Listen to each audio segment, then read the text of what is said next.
Welcome back to my channel and to the first finance video of 2024. I'm so happy to be talking more about finances and your money to help you get in a better financial position for 2024 and beyond, and hopefully lay some really solid groundwork into your financial well-being. So today we're going to be talking about my money goals for 2024, but also some actionable ways that you can create good money habits with your own money goals and ways to get better with your finances throughout the next year. If you're feeling weighed down by your finances, perhaps they are not where you want them to be, or perhaps you've got out of debt but now you don't know where to go next, what financial goals to have next, then this video is going to give you actionable tips to take away from it and break it down so it doesn't seem quite so overwhelming, especially if you are at the very beginning of your journey, getting out of debt or perhaps saving for something. We're going to be talking through some goals to have for 2024 to help you with your finances. I'll also be sharing my money goals for the year ahead and some big things that we have in store. The video is really kindly sponsored by Unbiased, who are a fantastic tool to help match you with the perfect financial advisor for your needs, whatever your circumstances.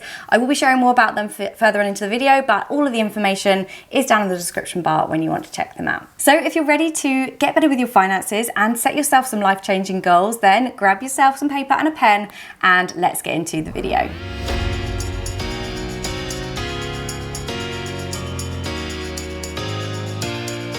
So welcome back, it's 2024, and as last year and for the last few years actually, I have been on a real mission to get to know my finances, to really understand how money works, how I can make it work for me, and I've loved sharing this journey with you guys to help show you how to make your money do better things for you and to build on your wealth. Now, no matter what position you might be in, so you may well be starting, like I said, or you may well be, looking at retirement or looking at future goals like that. There's going to be lots of tips here, especially at the end. We're going to go through 8 or 9 actionable tips to take away right now today to start working on those financial goals, as well as sharing my own money goals for 2024, which is, it feels big, it feels overwhelming, but we're going to break it down and it's not going to be too overwhelming because we're going to take it step by step. So then let's start off with what are financial goals. Now, these are so personal to you. Like I said, you could be at a completely different stage of life to the next person watching this video. You could be a different decade, a different generation, and that is okay. We're not all in the same boat and we're not all in the same financial position in terms of our income and our outgoings as well. So obviously short-term objectives for saving could be travel or a wedding, or even sort of like mid-term goals of a house deposit, and long-term may well be your retirement fund or an investment property that you want to invest in, or something that's completely different to anybody else. So why set money goals? Now, it's so important to have goals as like a plan to know where you're going. If you what's that saying? A goal without a plan is just a dream. And that's so true, because you have to have a plan to get yourself to that objective, to get yourself to that house that you want to buy, or that nice holiday, or maybe just a new outfit for the weekend. They're really important for your long-term financial stability as well as your everyday overwhelm, because if you have debt and you haven't got a planned way out of getting out of debt, then you're just going to feel emotionally drained and mentally weighed down by it every single day. So to have a goal in place is a strategy to get yourself to that point where you want to get to. So next up, we need to assess our current financial situation. As I've said before, if your head is in the sand, if you're too scared to even open your banking app because you are too worried about what it might say, then this is a problem. This is not going to get you out of debt. And one thing I'm really working on this year is procrastination. And that is about doing something about the thing you need to do. So in an aspect of debt and money, for example, if you have debt but you don't want to look at it or try and face up to it, it's no different to having the debt and actually dealing with it, apart from the fact that it's weighing you down every single day. You're still going to have to get to it one day. So just eat the frog. It's what I tell my sons all the time. Eat the frog, do the thing you don't want to do first, and then it just comes off of your shoulders. You are in control of what you're doing. As I said, do not let your finances control you. You need to control your finances. So to assess your situation is really, really important when it comes to goal setting. Aligned with this, obviously, it's so important to know exactly what you have coming in, to know exactly what you have going out, and to know what you can save in the middle too. Now, I've spent years getting better with my finances, and it wasn't something that came naturally to me. I did did not have a financial education growing up. It was really only when I was saving for our wedding, say 15, 16 years ago, that we really understood how money worked, how time over money is the most important factor, how, you know, when you see those savings add up, it becomes a real challenge and a real exciting thing to do. But that's not to say I didn't used to be scared when I was opening the app thinking, oh, am I going to have to pay the rent this month? Like, it's something that comes with time, and if you're not good with money, then you are not alone, certainly. So don't come away thinking, I'm never going to be good with money, because this is something that you can learn, just like I did. And of course, there are absolutely tons of videos here on this channel if you are new to finances and budgeting and getting out of debt. There's loads of videos, so I'll share the entire playlist for you in the description bar as well. So let's talk a little bit about my goal quickly before we go back into goal setting and how to do it and what to do. My money goal for 2024 is to really build on my wealth. So I'm self-employed. I need to think of retirement, you know, pensions and things like that. I have to look after myself. My husband is employed, so he has a workplace pension.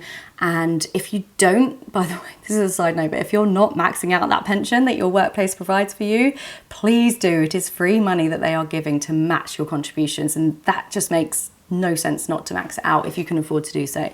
But for me, I really want to work on that next step. So I've gone through the steps. So you may well be here and I'm sort of like in the third in and it goes all the way up, but I want to work on wealth building and really managing my finances.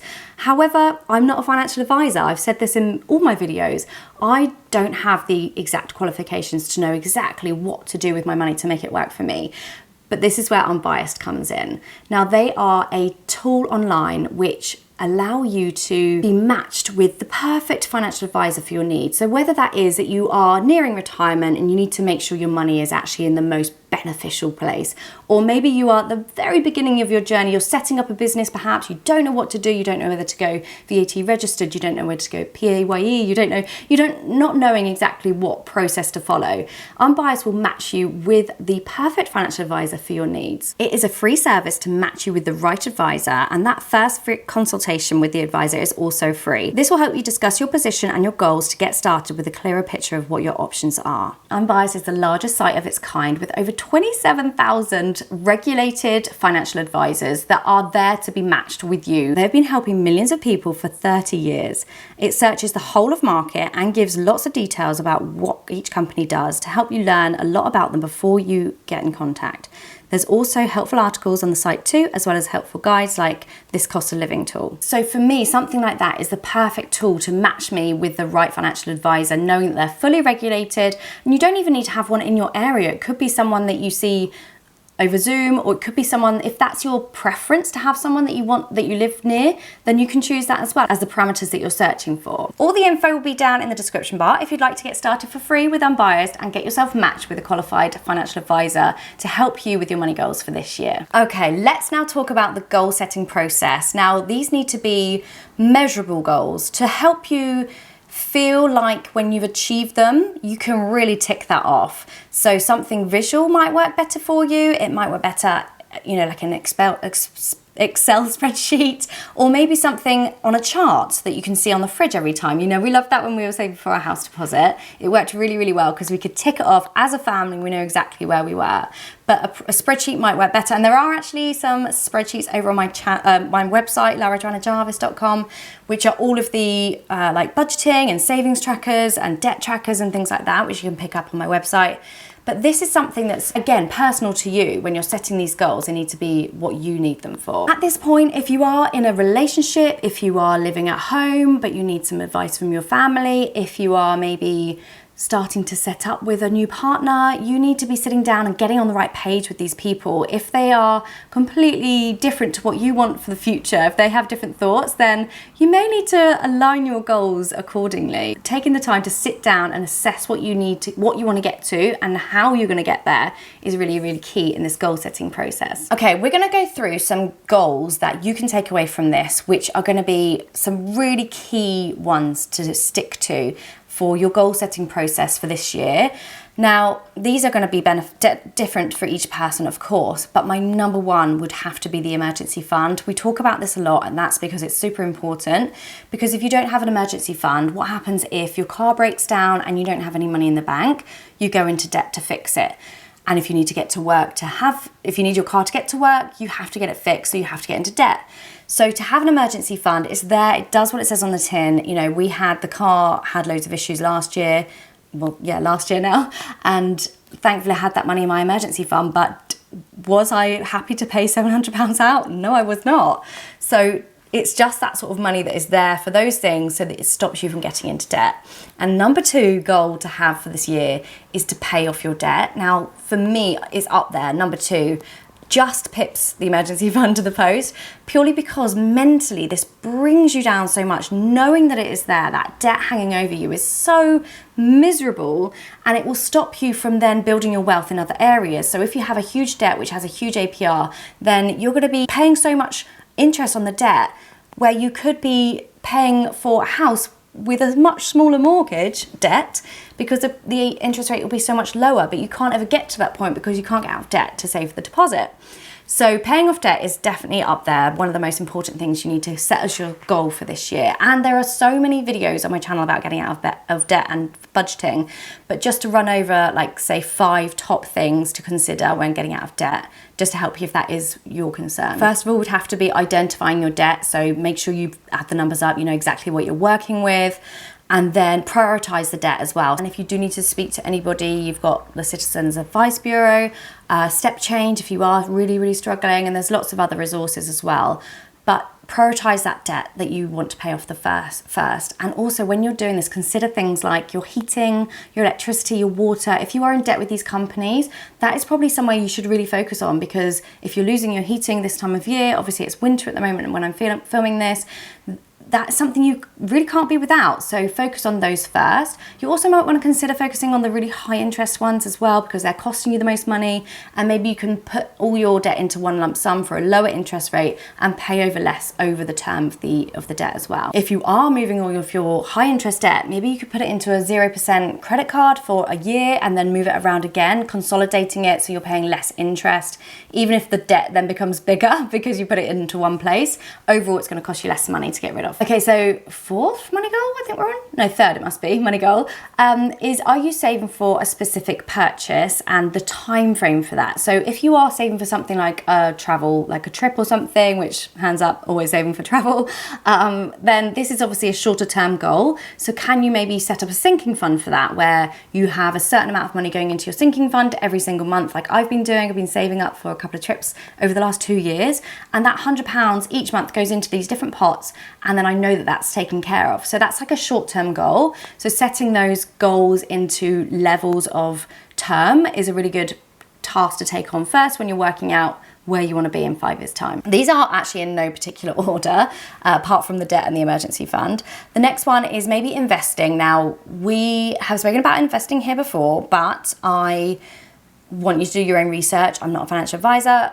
None of this is advice, but I personally invest in 3 places every single month without fail, and they come out of my account without actually being seen by me. Like, the money goes straight out every single month. Pay yourself first, key tip.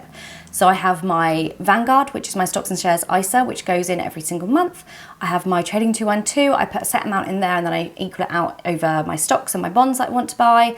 And I also have it in my normal savings account as well. So obviously I have my tax money in there. I have my long-term goal that I'm saving for as well, and savings such as sinking funds as well, which are for my more short-term goals. There's tons of videos on investing on YouTube, so make sure you do your due diligence, your research, because I'm definitely not an expert in them. I, as I said, use Trading 212, and you can get a free share if you'd like to use my sign-up link, which is in the description bar. We both get a free share, and it just sort of like gives you a bit of an idea. Maybe you want to go for like an ETF or something that's a little bit more broad than an actual stock.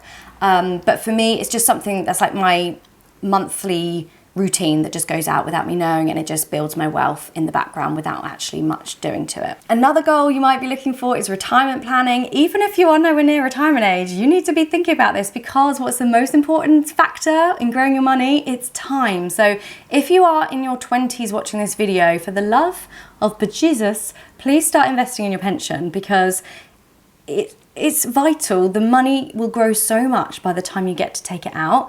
You know, this is something that I wish I'd done when I was younger. I did set one up years ago, and then I left my corporate career when I started this 11 years ago, and I didn't set it up again. I just let it go to sort of, it's there still obviously, but I didn't keep up the payments, so now I have to really boost my savings to really uplift my pension pot. But think about retirement planning and what you want, what your living allowance would be, what your amount that you'd need to retire would be, and then depending on, like, if you want to go down the financial independence route, times it by 12 to get the annual amount of your monthly expenses, and then times it by 25, and that's sort of like the amount you'd need to retire or to have to retire, and then take out 4% of that each single month. That's our aim eventually, but we have lots of other goals to get to before we get anywhere near that number. But yeah, think about retirement as one of your goals, no matter what age you are. Okay, I feel like this video is getting really, really long, so let's whiz through these next ones.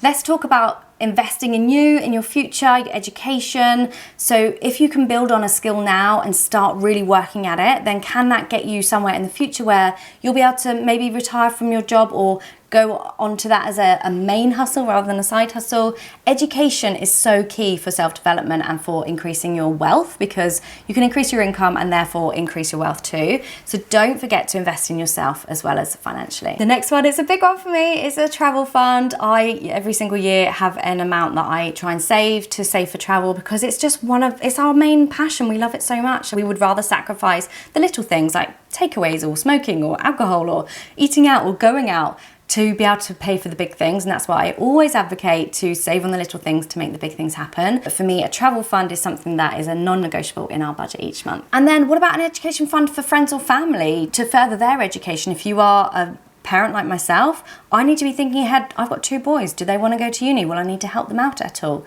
So that is something that I need to factor in my goals for the longer term as well. So then step 5, we are going to be putting these goals into action. What do we need to do first? Well, in my mind, the first thing is to budget, because you need to know where the heck this money's coming from and where you're going to divvy it up. So setting an intentional goal for budgeting and to know exactly where each penny is going is really, really key. Along with this, as I said previously, know what's coming in, know what's going out, and you know where your money goes each month. Because if you don't know that, then the chances are you're overspending. Once you've got your budget, look at ways to cut back. How can you cut back on those takeaways, those Ubers, all of that sort of stuff, to then be able to put into your pots for your future goals. Though that short-term loss of little what would you call it? Insignificant things, in my mind, like a takeaway. And I'm not saying, if you have a family takeaway once a month and it's like your thing to do, then don't skip that, because that's like giving you a nice experience as a family. But think about not doing them every night or every weekend, to just, this is a longer term thing. And that's the main thing we were learning when we were saving for this house, was that we needed to sacrifice short term to be able to make that long term goal work. When you're setting your goals, really important to think of your future as well. Like I said, if you have young children, are you going to need to buy a bigger house? Or if you're not started getting or having children yet, do you need to buy a big house? Or could you maybe cut back, downsize, and actually have a better lifestyle day to day? And most importantly as well is to share your goals with other people, to let them know what you're doing, how you're going to get there, how you can help them get there too, and get on the same page as each other too, which is really, really important. Especially if you've got one person that's really spendy and one that's trying to budget for something, there's going to be a clash. But talk it through. Communication is key. I would love to know what your financial goals are for 2024. So onto my financial goal. This one is a biggie, because we are really, really focused on this now. So as you may know, if you follow our journey, we bought this house in February. It'll be 2 years ago. And we have a very, very big mortgage because we are very old to be getting on the ladder. I'm 40, I've just turned 40. Not very, very old, but of course, but we didn't get on the ladder when we were young. And we want to pay off this mortgage as quickly as possible. Now, it feels impossible because it's a big debt, but we're breaking this down into annual amounts, and we've done the sums, and we are going to try and break down and pay off 10% each year before the term is up. So we're up in 3 years' time, we'll need to remortgage. So our big worry and concern is that the mortgage is going to be, the rate is going to be so much higher than when we got it 2 years ago, which was really the sweet spot. Despite it being a horrific journey to buying a house, the mortgage was a really good rate. So for us, that's our key thing. So we need to get to that point. But you can pay 10% of the mortgage off every year without a penalty, as well as 10% over each month. So once we renew our mortgage in 3 years time now, the debt will be smaller, if that makes sense. So the 10% is going to be smaller. So we really want to max it out as much as we can now. So it's a big amount of money, but I think we can do it. We've done the sums and that's our focus. So we really want to save for that. That's one of our main goals for 2024. Aside from that, obviously travel. We love to travel and we've got lots of travel plans, and I really want to do some different things with the children now that they're that bit older. They're 10 and 8 and they can really go and enjoy things. You know, we're not doing we don't have to do the resort or beach holiday as much as I love them. I love them. But I do want them to see lots more of the world. And of course, while they still want to hang out with us, they are obviously getting older. I just want to make the most memories as we can. And then finally, we are considering perhaps purchasing a camper van for some, again, more adventures, more road trips. That one is not quite our confirmed goal, because obviously if we're trying to do the house, can we do both? Who knows? But they are my money goals for 2024. And of course, just to be much more mindful with my money, to be more better at budgeting, and to not spend on things I haven't really considered. So really being intentional with our spending, and some more no spend periods as well. So currently I'm on, what are we now? It's only the 4th. I was going to say I haven't spent any money, it's only 4 days in, but that's quite good if you spend a lot. So yes, I'm on a no buy week at the moment, and then let's just see how it goes, shall we? If you are interested in no buy year, I've got tons of video on it. I did it for a whole year in 2019. If you are interested in budgeting, debt payoff, how money works, all that sort of stuff, all the videos are down there in the description for you. And of course, the Unbiased info is there for you too. Try that one out for free. Do check it out, see if it fits with what you're looking for, and hopefully you'll find a fantastic authorised, regulated financial advisor to help you with your money goals for 2024. Thank you guys so much for watching. I really hope it was helpful, and I'll catch you very soon for my next video. Bye!